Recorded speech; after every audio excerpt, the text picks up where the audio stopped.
আচ্ছা, তোমার বয়ফ্রেন্ড আছে? হ্যাঁ। আর তোমার? না, কেন নেই? কেন? নেই, ভালো লাগে না প্রেম করতে। अच्छा আর তোমার বান্ধবীকে বোঝাতে পারো না? ও বুঝবেও না বললে।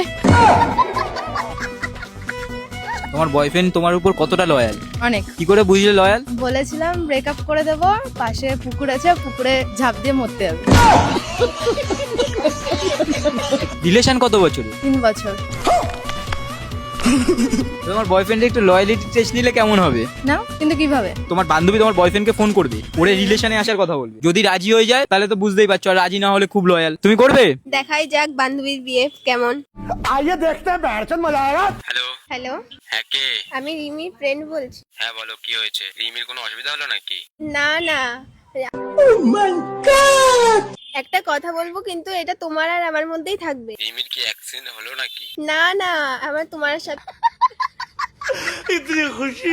একটা কথা আছে। কি কথা বলো? অনেকদিন ধরে বলবো বলবো ভাবছি, কিন্তু বলতে পারিনি। রিমির সাথে তুমি প্রেম করো তো আমি কিছু বলতে পারিনি। সেই থেকে বলে দেবো, তুমি তো কিছু বলছোই না।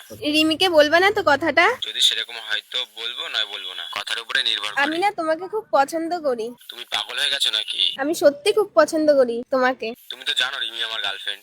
ও মা গুটু, ওর প্রতি আমি লয়াল আছি, এরকম কথা আমার সামনে বলো না, না হলে ভালো হবে না।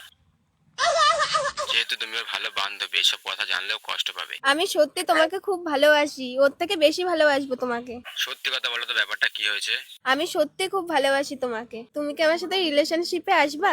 আচ্ছা ঠিক আছে, আমি তাহলে ভেবে দেখবো খানে। ओ खुदा बता दे क्या लकी ভেবে না, এক্ষুনি বলো।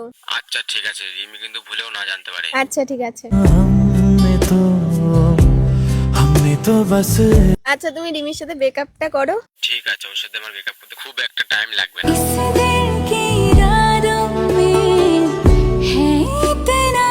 আচ্ছা ঠিক আছে, আই লাভ ইউ।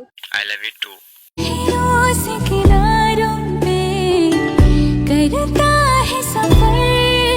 আচ্ছা, এবার বলো, তোমার বয়ফ্রেন্ড কি তোমার জন্য লয়াল? না, তিন বছরের রিলেশনশিপ ছিল, 3 মিনিটে শেষ হয়ে গেল। ओ खुदा दे क्या लकीरों में